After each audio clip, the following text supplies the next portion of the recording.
Meus irmãos, boa tarde. Nós vamos para mais uma aula nossa do curso de discipulado. Nós estamos usando no livro Conselhos Importantes para Novos Cristãos, do nosso irmão Fernando Angelim. Tá? E hoje nós vamos começar um tema novo, que ele está na página 124. A gente não vai seguir na aula de hoje tanto o livro assim, tá? Mas nós vamos falar nesse capítulo aqui tanto sobre a questão política, então o relacionamento do cristão e a política, e o relacionamento também do cristão com a internet. São dois temas aí que nós estamos, não só como cristãos, mas como pessoas, estamos intimamente ligados de alguma maneira. E antes de eu passar para o livro, eu gostaria de ler uma passagem que está em João 18, verso 36. Evangelho de João, no capítulo 18, verso 36.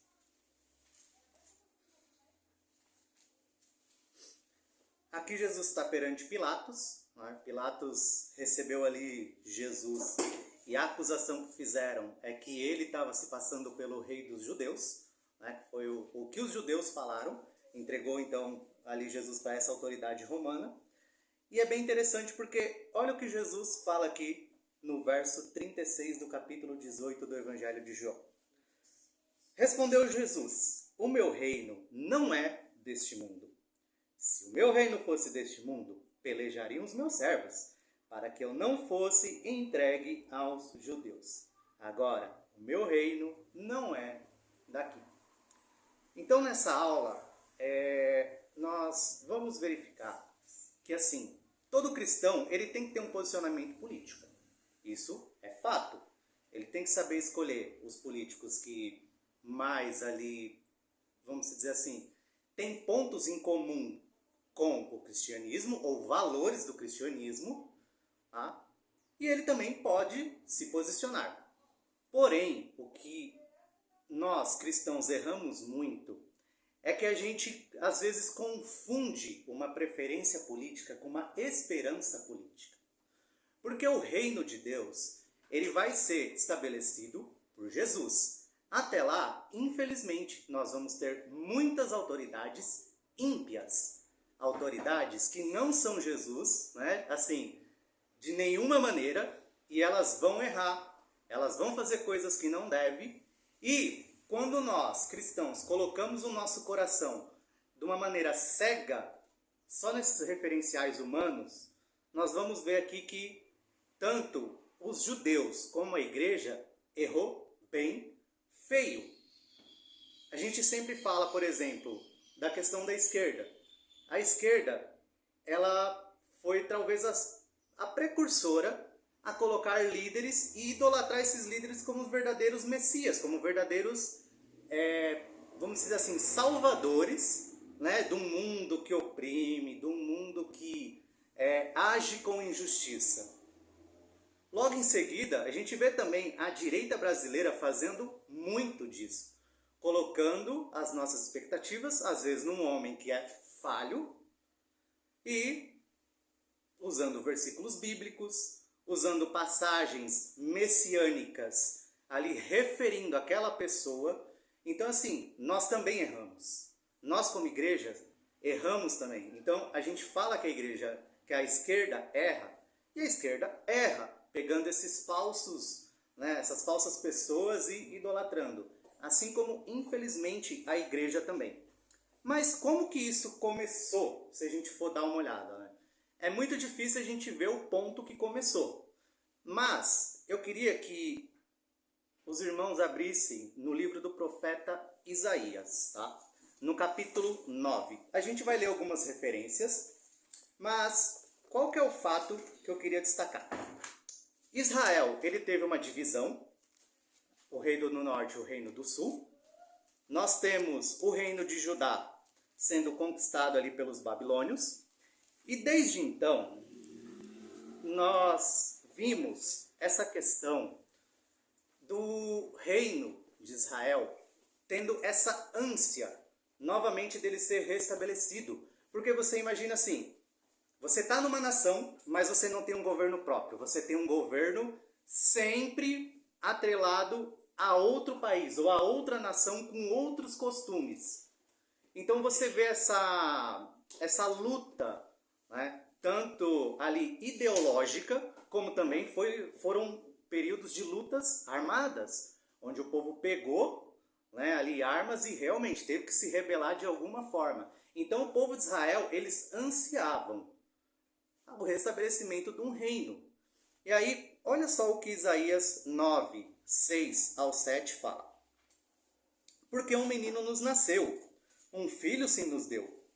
E o principado estará sobre os seus ombros, e se chamará o seu nome Maravilhoso, Conselheiro, Forte, Pai da Eternidade, Príncipe da Paz.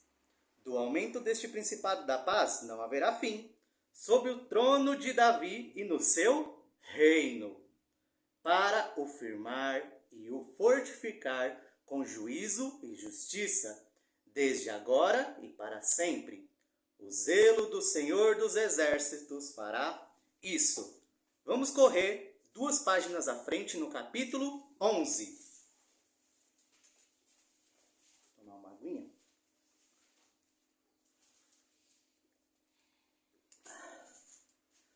Isaías 11, verso 1. Porque brotará do rebento do tronco de Jessé, e de suas raízes um renovo frutificará. E repousará sobre ele o Espírito do Senhor, o Espírito de sabedoria, de entendimento, o Espírito do conselho e de fortaleza, o Espírito de conhecimento e de temor do Senhor. E deleitar-se-á no temor do Senhor, e não julgará segundo a vista dos seus olhos, nem repreenderá segundo o ouvir dos seus ouvidos. Olha que interessante o verso 4. Mas julgará com justiça os pobres, e repreenderá com equidade os mansos da terra, e ferirá a terra com a vara de sua boca, e com o sopro dos lábios matará o ímpio. E a justiça será o cinto dos teus lombos, e a fidelidade o cinto de suas entranhas. Agora eu vou ler aqui mais uma referência, tá? Por fim, que está em Isaías 61. O Espírito do Senhor Deus está sobre mim, porque o Senhor me ungiu para pregar as boas novas aos mansos. Enviou-me a restaurar os contritos de coração, a proclamar liberdade aos cativos, a abertura de prisão aos presos, a apregoar o ano aceitável do Senhor e o dia da vingança do nosso Deus, a consolar todos os tristes. Nós temos uma visão bem clara do que esses textos estão falando sobre Jesus Cristo, sobre aquele que é o Deus que desceu, ele esvaziou-se e foi 100% homem e 100% Deus. Porém, a gente tem que entender que isso aqui também foi escrito por um povo em que tinha uma grande expectativa de ser liberto por aqueles governos que eles estavam ali sendo conquistados ou que eles estavam sendo ali subjugados. Se você fizer a leitura de acordo aqui com o que vários hebreus fizeram, eles estavam esperando um homem que seria justo, com equidade e que reinaria com um braço forte. O que, se você for olhar, não está errado. Porque a profecia também fala sobre isso.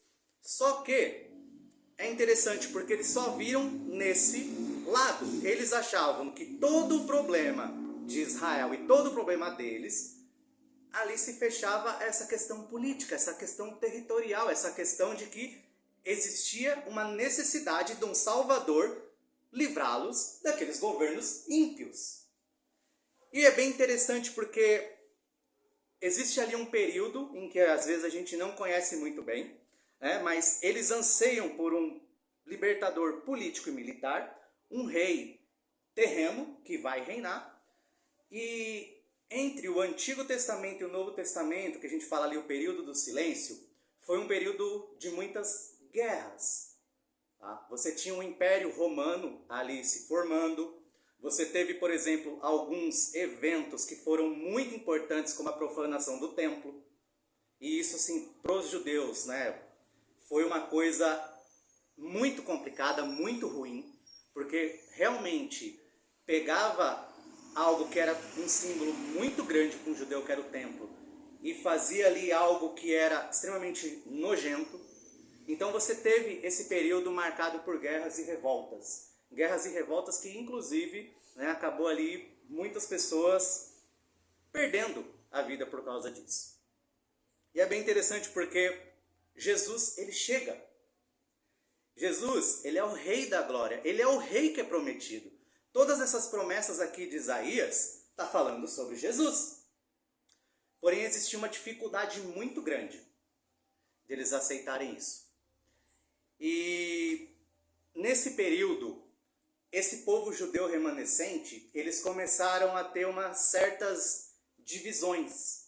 Tá? Então você imagina assim, era um povo único, unido, que a gente vê ali voltando principalmente em Esdras e Neemias, mas a partir de um momento, por causa de uma série de guerras, por uma série de revoltas, por até mesmo por, vamos dizer assim, distinções entre teologias que eles enxergavam. Então eles liam o Antigo Testamento, alguns olhavam e falavam assim, isso aqui está errado, a gente está interpretando errado, então eu estou interpretando certo, eu vou aqui com o meu grupinho. E foram alguns grupos de judeus, né, ali se formando. E é bem interessante porque agora eu quero que os irmãos abram lá em Marcos 12, tá? Nós vamos ler a partir do verso 18. Porque mostra um desses grupos conversando com Jesus. E na verdade eles não estão nem conversando, né? Na verdade eles estão afrontando Jesus. Por quê? Esse grupo aqui era chamado saduceus. Os saduceus, eles eram pessoas ali geralmente ricas e ligadas ao sacerdócio. Eles eram intimamente ligados com o governo romano também. Então muitos deles tinham ou afinidade, que garantia ali algumas regalias perante o governo, ou até mesmo exercia papéis dentro do Império Romano para com o povo. Ou seja, era uma classe muito poderosa politicamente e também financeiramente. Mas o lado político deles era o lado em que eles mais militavam ali. E Jesus Cristo, quando ele vem falar sobre ressurreição, mais uma vez, a gente faz uma leitura sobre a ressurreição. Quando a gente fala em ressurreição, a gente entende o quê? Geralmente, uma ressurreição eterna. Né? A gente olha e fala assim, não, aqueles que estão com Cristo, eles não têm uma morte eterna. Pelo contrário, ele vai ter uma vida eterna. Então nós temos uma esperança numa vida futura. Numa vida em que o próprio Messias virá para nos resgatar da morte eterna, do inferno. Mas essas pessoas aqui, elas não liam dessa forma. Como é que elas liam essa questão da ressurreição? Mais uma vez, muito ligado ao reino de Israel. Então, quando você falava ressurreição para um saduceu ou para alguns daqueles judeus remanescentes, o que eles entendiam? Poxa, entendi, ressurreição. Ou seja, Deus vai restaurar o reino de Israel, o reino político, o reino civil. Nós vamos ter um povo de novo, uma identidade. Então era assim que eles liam a ressurreição. Jesus Cristo pregando a ressurreição, quando nós conhecemos hoje, vai cair bem nessa passagem aqui de Marcos 12. Por quê? Porque para eles era uma coisa assim inconcebível. Como assim, né, esse mestre, né, que é Jesus Cristo, está falando sobre isso? E essa passagem aqui, os saduceus eles estavam fazendo uma pergunta. Não era uma pergunta de dúvida que eles tinham. Era uma pergunta que é mais ou menos assim, eu quero mostrar o quão ridículo, né, o que Jesus está falando. Tá? E aí Jesus vai dar uma resposta aqui. Mas essa pergunta é uma pergunta, entre aspas, para afrontar. Para mostrar que Jesus Cristo estava errado e para mostrar que o conceito de Jesus Cristo sobre ressurreição era algo assim, muito diferente, muito ruim, que não fazia sentido nenhum. Tá? Então, para eles, claro, né, que eram saduceus. Então vamos lá. Marcos 12, do 18 até o 27. Eu vou ler.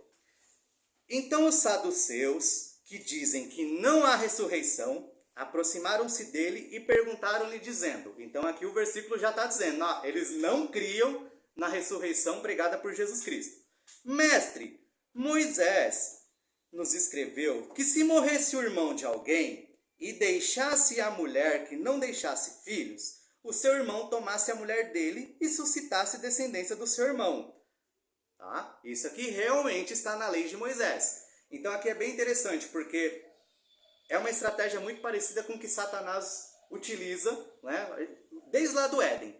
Pega ali uma parte da escritura e tenta subverter a seu favor. Ou seja, nem sempre quando a gente vai ouvir uma coisa extremamente anticristã, é alguma coisa que ofende diretamente a Bíblia. Não, pode ser inclusive a Bíblia de uma forma subvertida para querer criar uma teologia errada ou querer provar que nós estamos errados. É isso que eles estão fazendo aqui. Então, olha a astúcia dessas pessoas. Significa o quê? Que eles conheciam, que eles entendiam o que eles estavam falando. Tá? Eles estão usando aqui, vamos dizer assim, alta teologia ali para tentar pegar Jesus. Aí olha só a situação. Ora, havia 7 irmãos, e o primeiro tomou a mulher e morreu sem deixar descendência. E o segundo também a tomou e morreu, e nem que este deixou descendência. E o terceiro da mesma maneira. E tomaram os 7 sem contudo terem deixado descendência. Finalmente, depois de todos, morreu também a mulher. Então, o que ele está pegando aqui? Ele está pegando uma passagem que realmente lá tem no Antigo Testamento, né? Onde se um homem tivesse deixado uma mulher sem filhos, o irmão dele poderia, né, se apossar da mulher dele. Aí eles já pegaram um caso assim extremo. Ah, mas e se 7 morrerem e ninguém deixar descendência? Então já vê que eles estão pegando um negócio ali e assim, aumentando, né, o problema. 23. Na ressurreição, pois quando ressuscitarem, de qual desses será a mulher? Olha que perguntinha que os saduceus tentaram colocar Jesus, né? Aí ele fala, né? Porque os 7 a tiveram por mulher. Jesus respondendo, disse, olha que interessante. Porventura não errais vós em razão de não saberes as escrituras e nem o poder de Deus? Então Jesus Cristo já começa a responder aqui na escritura, ó. Vocês estão errando porque vocês por acaso não conhecem as escrituras? Porque aqui, ó, lembra, a pergunta deles mostra que eles conheciam, tá? Portanto, 25, porquanto, quando ressuscitarem dentre os mortos, nem casarão, nem se darão em casamento, mas serão como os anjos que estão nos céus. E acerca dos mortos que houverem de ressuscitar, não tendo lido o livro de Moisés, como Deus lhe falou na sarça, dizendo, eu sou o Deus de Abraão, e o Deus de Isaque, e o Deus de Jacó? Ele não é o Deus dos mortos, mas Deus de vivos. Por isso vós errais muito. Então Jesus Cristo está falando assim, olha, aqui, esse conceito de ressurreição que vocês têm, não é o mesmo que eu tenho. Então você pega ali o povo hebreu, tá? O povo judeu, né? Os remanescentes, e fazendo uma leitura errada do próprio Pentateuco. Ou seja, colocando as esperanças deles, né, ali apenas num reino terreno. Sendo que Jesus Cristo, ele veio também para um reino espiritual. Nós cremos que Jesus Cristo ele vai reinar físico, terreno. Mas aquele não era o momento ainda. Porque o nosso maior problema, né, o maior problema que eu falo nosso é da humanidade. Né? Não era que Israel estava ali cativo ou sob o governo de outros povos. É o pecado. Porque a terra é um problema, mas o pecado é um problema que nos leva a uma morte eterna.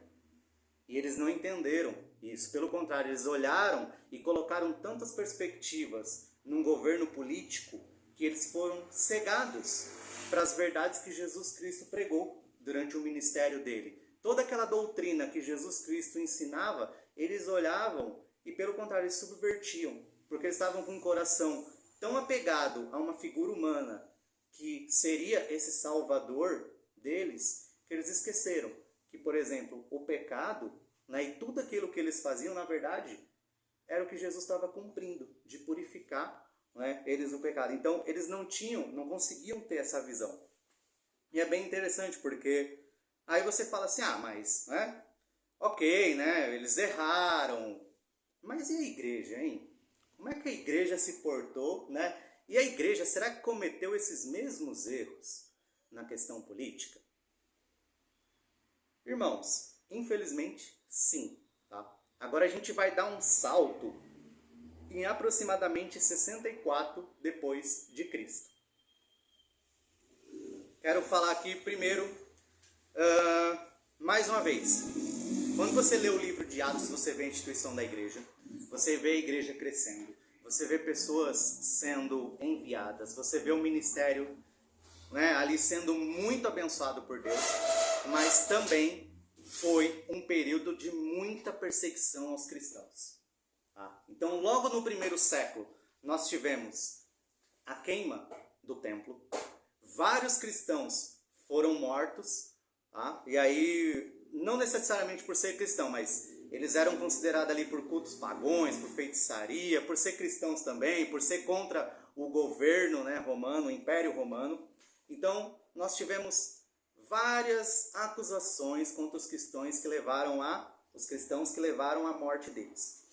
E teve uma figura que é muito interessante, que foi Nero, que ele iniciou uma perseguição oficial em 64 depois de Cristo, culpando os cristãos por um incêndio que ocorreu em Roma.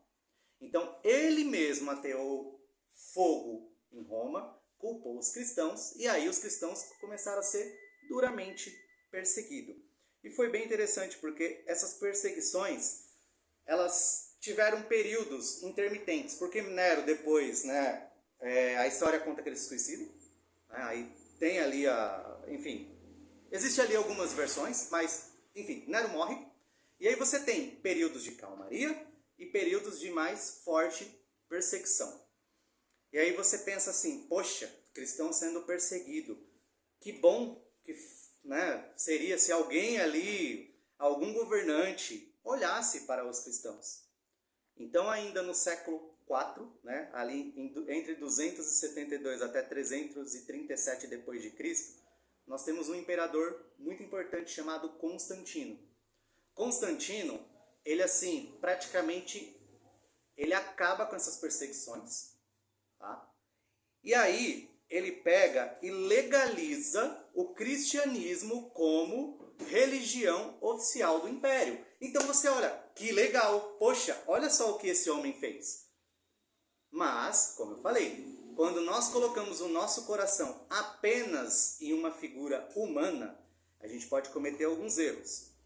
E a igreja, ali, ela confundiu essa liberdade religiosa que ela tinha com triunfo, tá? E aí começou uma fusão, que a gente chama ali, uma ligação muito forte entre igreja e Estado. E essa ligação, irmãos, foi muito ruim. Por quê? Porque nesse período, várias pessoas que eram cristãs começaram a ganhar altos cargos e regalias no Império Romano.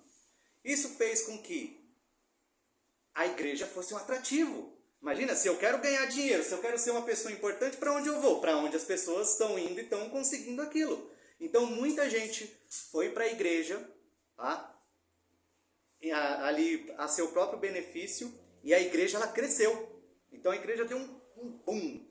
Aquilo que era uma igreja perseguida, agora é uma igreja que cresceu em número, que se fortificou também como instituição. E eu não vou contar a história toda, porque a história ela é muito grande.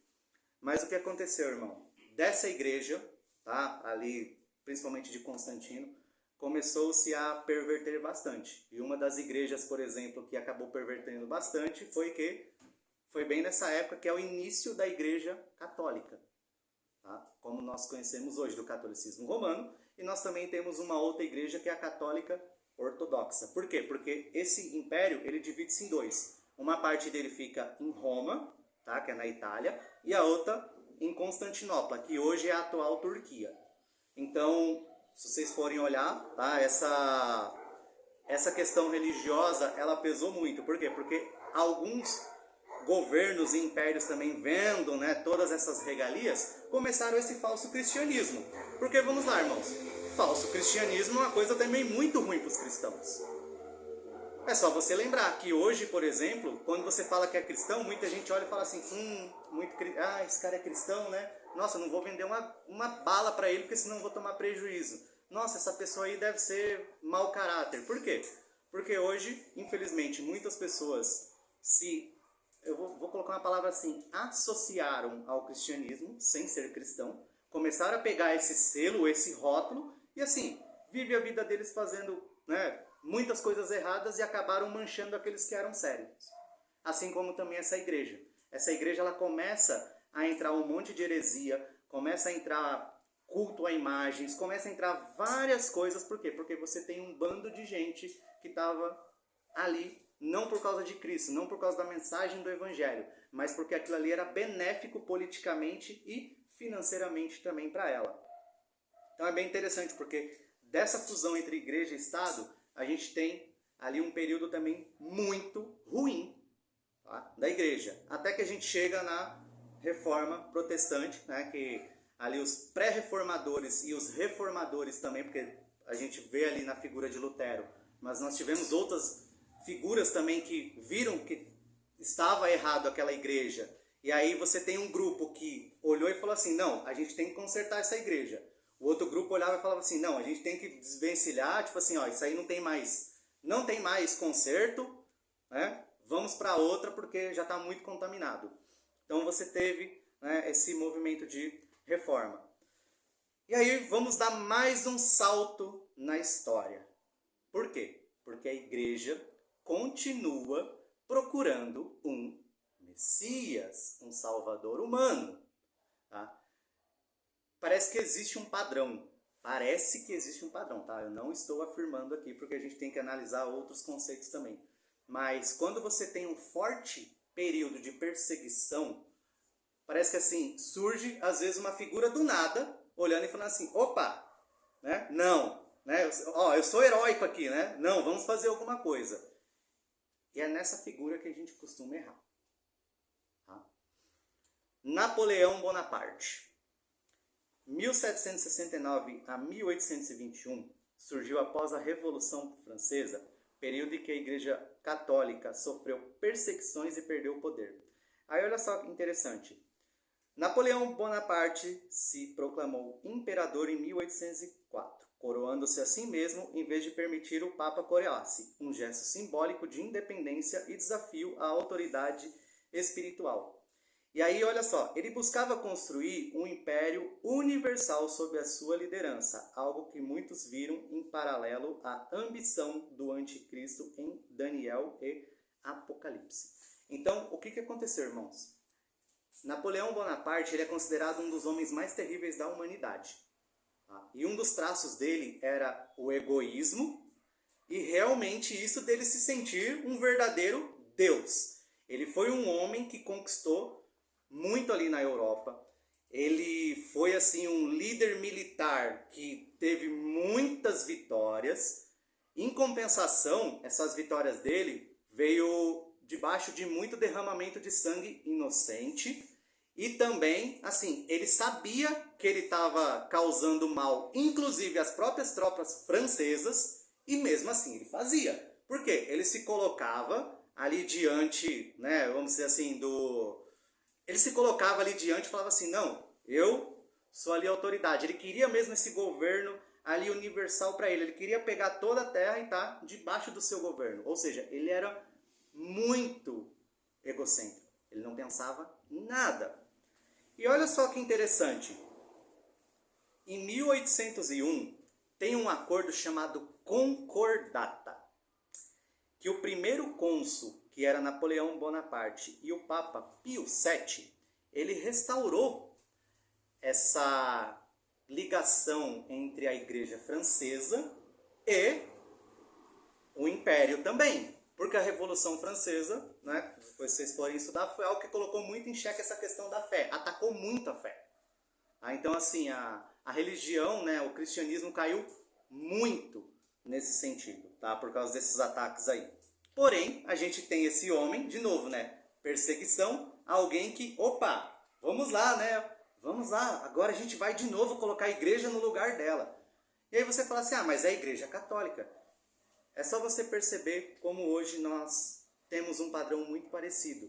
Porque a gente olha líderes e fala assim, os católicos estão do lado dele, então logo ele é bom. Ou então porque os católicos utilizam uma Bíblia muito parecida com a nossa, e a gente vê os católicos seguindo alguém por essa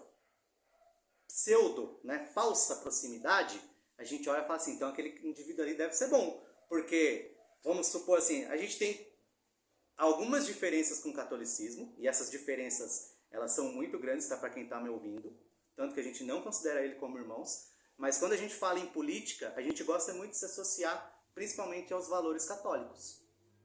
Então mostra que eles também erraram.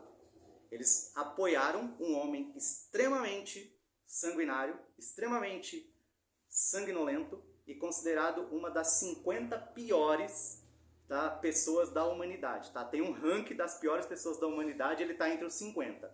Ou seja, essa pessoa é ruim mesmo. O que ele fez foi algo realmente marcante, não só na história, numa história pequena, mas na história mundial. Aí você fala assim, mas é católico, né? Pô, católico também? Vai confiar em católico? Após a Primeira Guerra Mundial, existiu uma crise econômica. Muitos alemães, incluindo a igreja cristã, ansiavam por um líder que restaurasse a ordem, o orgulho nacional, valores tradicionais. E é bem interessante, por quê? Porque Hitler se apresentou prometendo tudo isso, uma moralidade, uma disciplina, uma proteção contra o comunismo. Irmãos, nós somos contra o comunismo, nós somos contra os valores comunistas, nós somos contra as respostas que o comunismo dá em relação a algumas coisas. Porém, não é porque uma pessoa, ela, entre aspas, olha o comunismo e consegue ver que ele tem esses pontos absurdos, que ele é uma pessoa boa. Porque Hitler viu isso. Olha só. E Hitler simplesmente olhou e fez um discurso em que provavelmente hoje a gente olharia e falaria assim, poxa, que legal esse homem. Nossa, esse homem realmente é a esperança que a gente estava precisando. Que é o bem da Alemanha. Ele quer o bem da Alemanha. Ele quer restaurar a disciplina. Ele quer restaurar isso que nós chamamos de moralidade, ou seja, aquilo que é certo ou que é errado. E cerca de 70% das pessoas, da população alemã, estavam na igreja protestante. Tá? Você imagina o que é 70% de um país sendo ali considerado ou nominalmente cristão. E desses 70%, aproximadamente 2/3 apoiaram ou se calaram diante de Hitler. Também, a gente está falando aqui de um genocida, de um homem terrível. Talvez Isso o pior, talvez o pior aqui dessas figuras que eu falei.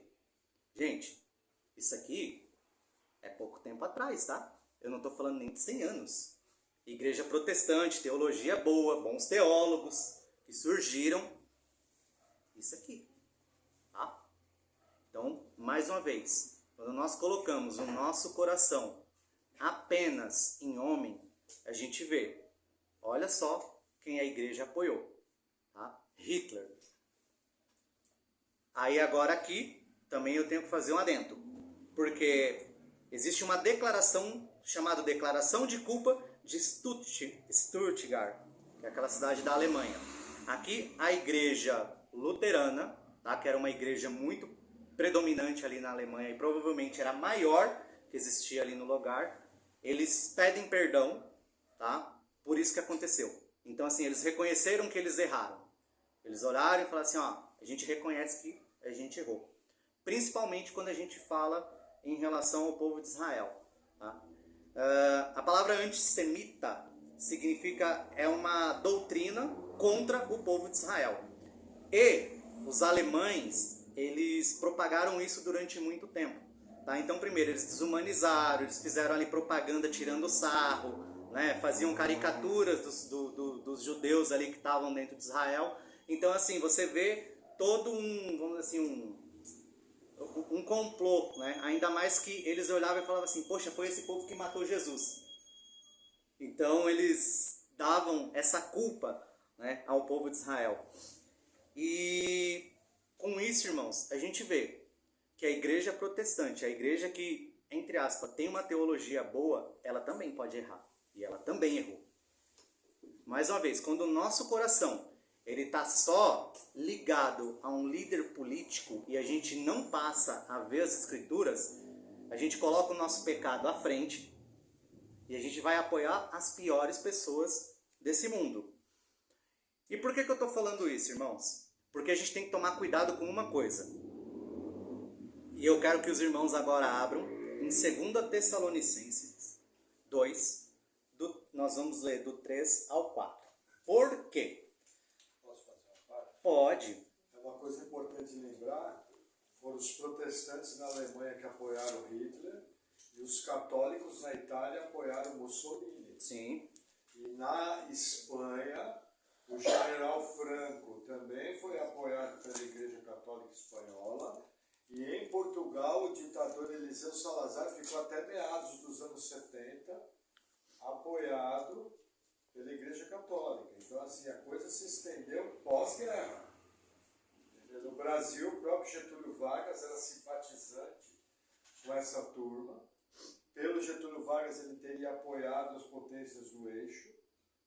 Só que aí, por pressão americana e os ataques que aconteceram no litoral brasileiro, ele veio, graças a Deus, para o lado americano.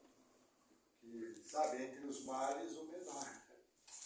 Então, assim, a coisa é complicada. Realmente, se não vigia, você começa a apoiar quem não deve. Eu creio que é essa a mensagem que o nosso pregador quer, principalmente, estar.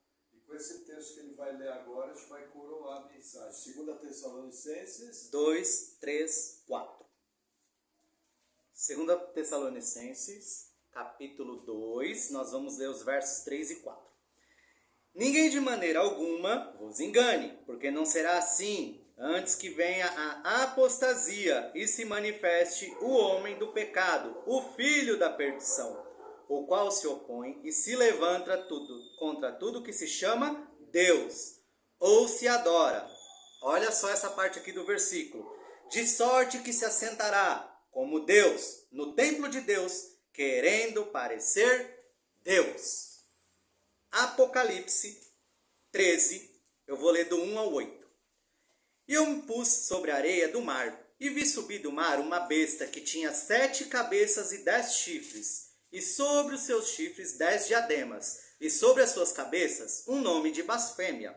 E a besta que vi era semelhante ao leopardo, e aos pés como os de urso, e a sua boca como boca de leão. E o dragão deu-lhe seu poder, e o seu trono, e grande poderio. E vi uma de suas cabeças como ferida de morte, e sua chaga mortal foi curada. E toda a terra se maravilhou após a besta. Olha só que interessante. E adoraram o dragão, que deu à besta o seu poder. E adoraram a besta, dizendo: quem é semelhante à besta? Quem poderá batalhar contra ela? E foi-lhe dado uma boca para proferir grandes coisas e blasfêmias. E deu-lhe seu poder para agir por 42 meses. E abriu a sua boca em blasfêmias contra Deus, para blasfemar do seu nome, e do tabernáculo, e dos que habitam no céu. E foi-lhe permitido fazer guerra aos santos, e vencê-los. E deu-se poder sobre toda a tribo, língua e nação. E adoraram-no todos os que habitaram sobre a terra, esses cujos nomes não estão escritos no livro da vida do Cordeiro, que foi morto desde a fundação do mundo. Irmãos, em Daniel 7... ele vem casar com esse texto aqui que eu acabei de falar. Por quê? Porque o anticristo ele também vai ser uma figura política. Ele vai ser uma figura proeminente, tanto nessa questão religiosa, mas a questão política dele também vai ser muito importante. Ele vai enganar as nações, inclusive com a política. Porque quando a gente fala do anticristo, às vezes a gente confunde um pouquinho com... uma política ou uma ideologia anticristã. O que é uma ideologia anticristã? Aquilo que ataca a nossa fé, o que a gente acredita, né? E aí, enfim, todas essas coisas. O anticristo não. O anticristo, ele vai pegar a nossa Bíblia, a palavra que Deus, né, escreveu e deixou para nós, e ele vai subverter e ele vai tentar se assentar como Deus, ou seja, ele é um usurpador do poder. Então, mais uma vez, se nós tivermos ali com o nosso coração apenas, tá, em um governo e um poder humano, a gente vai começar a se afastar da Bíblia. A gente vai começar a não olhar o reino que virá e a gente vai colocar as nossas expectativas todas em um homem. E esse homem pode, né, ser o anticristo. Ou, em 1 João 2,18, eu quero que alguém leia, não existe só um anticristo. João aqui está falando que várias figuras podem ser anticristos, inclusive essas que a gente falou, aqui citou, né? Nós citamos Napoleão Bonaparte, nós citamos Hitler, tá? 1 João, tá? A primeira carta de João. Posso ler? Pode ler, 2,18. Filhinhos, é já a última hora, e, como ouvistes que vem o anticristo, também agora muitos se têm feito anticristos, por onde conhecemos que é já a última hora. Saíram de nós, mas não eram de nós, porque se fossem de nós ficariam conosco. Mas isso é para que se manifeste que não são todos de nós. Então aqui, irmãos, nós vemos que algumas figuras de anticristo, tá, existem. E elas virão. E, inclusive, elas vão ser, infelizmente, ali, por causa dessa moralidade que elas vão pregar, por causa elas vão usar, inclusive, alguns princípios, alguns preceitos cristãos para enganar o povo que se diz cristão também. Então, mais uma vez, irmãos, a gente nunca pode esperar de homens aquilo que só Jesus Cristo será. Só Jesus Cristo vai instaurar um governo justo. Amém. Só Jesus Cristo vai ter ali toda a equidade e o poder na mão dele. Se a gente coloca a nossa esperança num homem, a gente pode colocar a esperança em homens como esse aqui que a gente mencionou. O ano que vem, que é 2026, que está bem aí, vai ser um ano bem importante, porque é um ano de política de novo. Mais uma vez, a gente vai ver a esquerda com os ídolos dela, mas a gente também tem que tomar cuidado a igreja cristã, para a gente não constituir ídolos. Tá? Porque a partir do momento em que a gente coloca um ídolo no nosso coração, a igreja está, assim, fortemente inclinada a errar. Na melhor da situação, a gente só vai estar ali, vamos dizer assim, apoiando uma pessoa que é ímpia. Uma pessoa que às vezes a gente subverte, né? Fala assim, ah não, né? Essa pessoa aí é boa, e a pessoa é tão ruim quanto todo mundo, né? A gente olha e fala assim, ah não, enfim, é a pessoa boa e a pessoa não é, tá? Na melhor das hipóteses. E na pior das hipóteses a gente pode estar ali, mais uma vez, numa figura de anticristo, diante de uma figura de anticristo, e está ali dando, vamos dizer assim, sendo instrumento para que aquela figura ganhe ainda mais poder, ainda mais importância. Porque essas figuras, elas cresceram muito porque a igreja institucionalizada foi uma ferramenta que eles utilizaram para enganar os povos. É mais ou menos assim, se todos os mocinhos estão do meu lado, logo eu também sou um mocinho. Se essas pessoas que são boas, que têm bons princípios estão ao meu lado, logo eu sou uma pessoa boa também. Hitler, Napoleão Bonaparte, Mussolini, que nem ele falou. Entendeu? Então, assim, irmãos, vamos vigiar. Tá? E vamos vigiar e vamos orar. Porque em 1 Timóteo, ali tem, tá, uma ordem para a gente orar pelos nossos governantes, a gente abençoar eles, tá? Para que Deus ali, ele venha cumprir a sua vontade. E nem sempre o governante vai cumprir a vontade, ele vai cumprir a vontade de Deus, mas nem sempre essa vontade vai ser agradável para nós. Então assim, vamos vigiar, gente. Só Jesus Cristo vai instaurar um governo justo. homem nenhum vai fazer isso. Amém? Agora, dúvidas, perguntas, comentários. Vou fazer uma parte importante. Veja, nós somos de identidade batista. Qual é um dos principais distintivos dos batistas? Separação igreja-estado. Então, por exemplo, você vai na Inglaterra, havia uma ligação entre a igreja anglicana e o governo inglês. Você vem na Alemanha, havia uma ligação entre a igreja luterana e o governo alemão. Você vai na Suíça, na própria Holanda, entendeu? Na Itália, a ligação entre a igreja católica e o governo. Então, o que é a separação igreja-estado? Veja, nós não temos vínculo com nenhum partido, com nada político. Entendeu? Aqui na nossa igreja, principalmente, nós não fazemos assim indicação de candidatos. O púlpito não é para ser usado por políticos. Então, inclusive, tem um ótimo estudo sobre o cristão e a política, e lá nós ensinamos em quem não votar. Então, nós entendemos que é papel da igreja ensinar em quem não votar. Parou aí. Em quem que eu não voto? Eu não voto em pessoas que são contra a vida, que são contra os princípios cristãos, que estão diametralmente opostos às verdades da Escritura.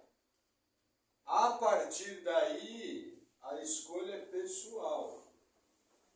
Eu creio que um cristão não tem como apoiar um candidato que defende o aborto. Eu creio que um cristão não tem como apoiar políticas que incentivam a ideologia de gênero. Eu entendo que um cristão não tem como apoiar alguém que defenda a idolatria do Estado. Entendeu? E eu não posso apoiar um sistema político que abertamente, na sua maneira, no seu estatuto, o cristianismo é um inimigo. Por exemplo, o comunismo. Só que hoje o comunismo se refinou.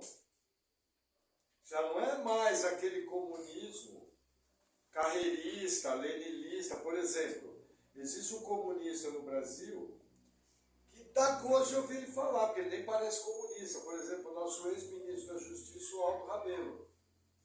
Você vê ele conversando, é gente nossa.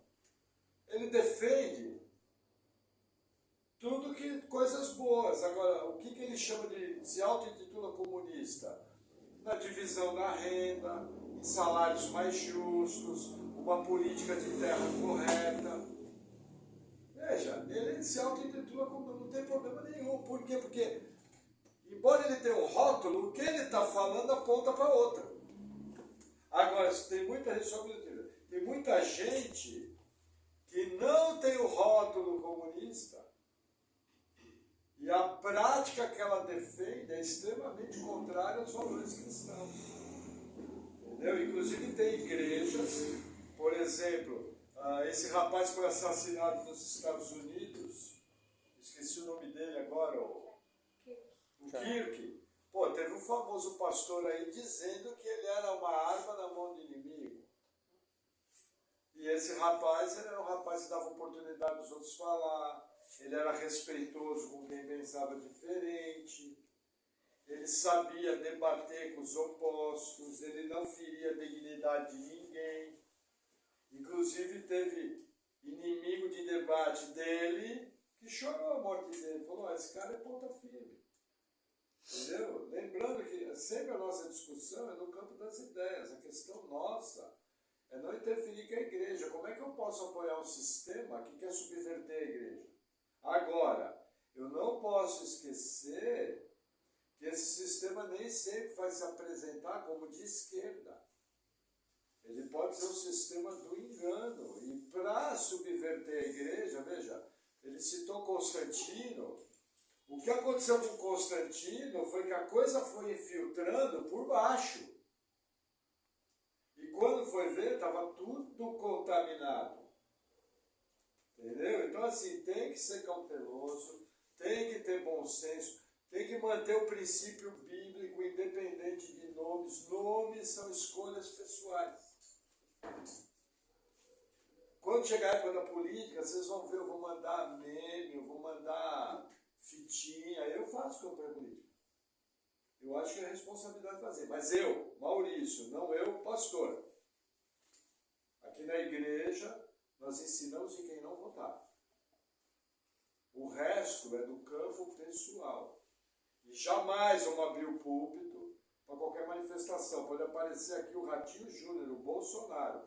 Vai sentar aí no banco e ainda vai levar meia dúzia de chicotada nas costas, ainda para sair bem ligeiro daqui.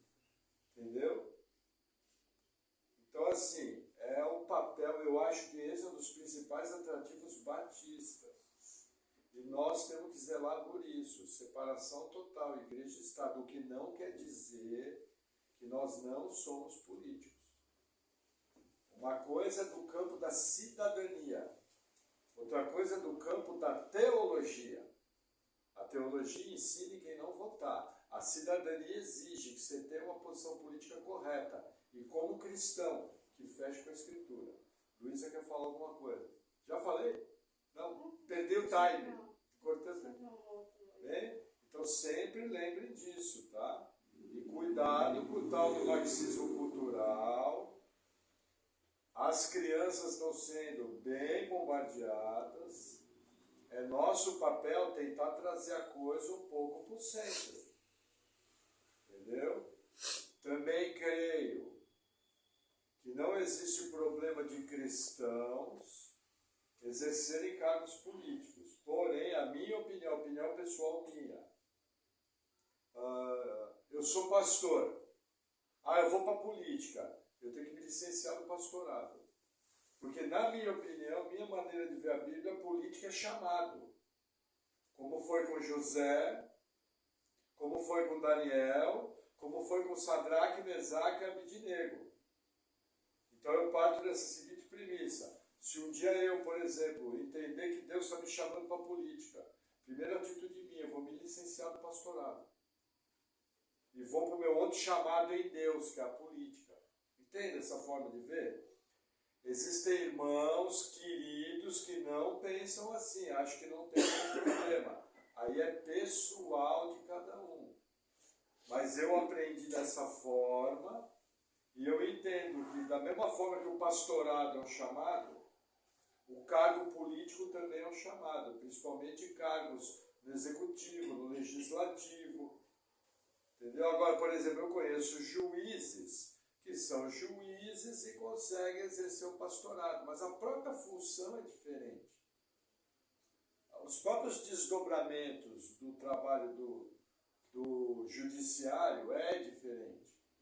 Agora, quando eu parto aberto para o executivo, para o legislativo, eu percebo o papel que foi com Daniel, com José e com outros políticos. A própria corte do rei Davi, nós percebemos ali alguns traços. Mas veja, opinião pessoal. Enquanto eu for pastor dessa igreja, é o que eu vou defender e é o que eu vou colocar como teologia da igreja, já que é uma responsabilidade minha. Entendeu? Então, assim, sempre separando, sempre avaliando, sempre tomando cuidado. E não pode abrir mão de exercer política. Porque se você não se envolver com a política, os ímpios vão se envolver. E você vai ser governado por aqueles que os ímpios colocaram no poder. Veja, eu não preciso ser governado por ímpio. Não preciso. Agora, se eu abrir mão da minha cidadania, com certeza eu vou ser governado por ímpio. Entendeu? E assim, quem me acompanha aqui há mais tempo, eu tenho meus candidatos, as pessoas que eu creio que são verdadeiras, mas eu olho para a vida deles, eu vejo alguém extremamente imperfeito, pessoas com uma série de defeitos, e olha, não vejo um crente não, como a turma vê por aí não. Tem nada de crente. Talvez pessoas da família eu considero crente. Os irmãos já devem estar entendendo o que eu estou falando. Mas que também, veja, é do campo pessoal. Entendeu? Por exemplo, eu gostava muito do ministério da nossa ex-ministra dos Direitos Humanos, Damares Alves, mas eu conhecia ela desde 2011, quando sequer passava pela cabeça dela que um dia ia ser uma senadora da República. Entendeu? Mas ela tinha um trabalho espetacular com os índios, com as minorias, com as crianças, uma mulher temente a Deus, uma mulher de oração, entendeu? Então eu já a conhecia antes. Entende? Vai lá, Lu. Acho então que, abrindo esse precedente, talvez sirva também como um comentário adicional, que um bom parâmetro para a gente ver nessas campanhas, sempre existe a tentativa de usar a igreja como palanque para levantar voto. Isso a gente sabe que é perfil tanto da direita como da esquerda, tentar usar a igreja, que é um corpo coletivo ali. Sim. Mas é muito importante a gente observar, principalmente nos candidatos que se dizem mais conservadores, qual que é o testemunho deles. Porque se eles estão usando o nome de Deus, mas na vida particular, tipo, eles publicamente usam o nome de Deus, blasfemam o nome de Deus porque estão usando como uma ferramenta de proveito, Sim.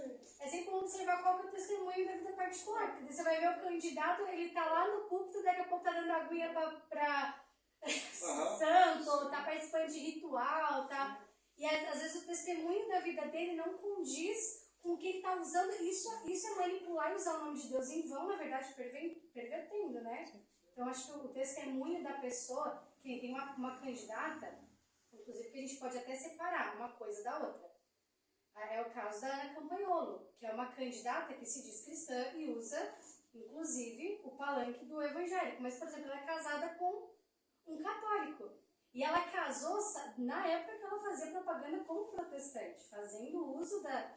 Desobedecendo a palavra. Desobedecendo a palavra de Deus. Então as pessoas E também incentivando outros, né, a desobedecerem. Incentivando, inclusive, a considerar católicos irmãos, considerar a idolatria não tão grave. Então a gente precisa separar muito bem essas coisas. Por exemplo, ela, como acadêmica, os trabalhos dela. Não concordo com tudo como acadêmica não também. invalida o trabalho da pessoa. Mas a gente precisa olhar e avaliar, bom, uma coisa é uma coisa. Talvez não seja uma cristã de referência. Talvez aqui seja fazer um trabalho, né, pra gente não misturar e não usar o nome de Deus em vão, que é muito grave, né? Eu, por exemplo, eu gosto dela, mas eu sei separar. Eu sei que a pessoa tem as coisas que não fecham e você tem que separar. É um político. É um político, exatamente. Não é um teólogo, um pastor, um oficial da igreja. Eu não posso cobrar de um político ser igual ao oficial da igreja. Está errado. Mas o problema dessas pessoas é que elas se portam como teólogos e, como você falou, aí é que nem Constantino, a coisa entra por baixo. E aí quando você vê, tá fervendo lá em cima. Né? Então essas pessoas para mim eu considero as mais perigosas porque literalmente elas se portam como teólogas na internet e elas, entre aspas, tentam criar teologias. E, mais uma vez, às vezes a gente está tão ali na ânsia, né, de políticos com melhores referências e uma moral também, né, que não está tão manchada, que a gente acaba consumindo aquilo ali e consumindo a teologia ruim dela, né? Porque... Vou dar um exemplo bom. Por exemplo, eu gosto muito do trabalho da Brasil Paralelo. Mas eu sei que a Brasil Paralelo é diretamente ligada à Igreja Católica. Aí qual foi o filme que eles lançaram? Sobre o Papa, João Paulo II. João Paulo II era simpático? Era, mas foi o Papa mais mariólatra da Igreja. Ele fortaleceu todos os santuários marianos da Europa. Entendeu? Então, assim, é bem importante você saber dividir. Quer dizer que eu vou parar de ouvir a Brasil Paralelo? Não. O que me interessar, vou ver, vou julgar. Tranquilo. Amém? Amém. Vou tirar aqui.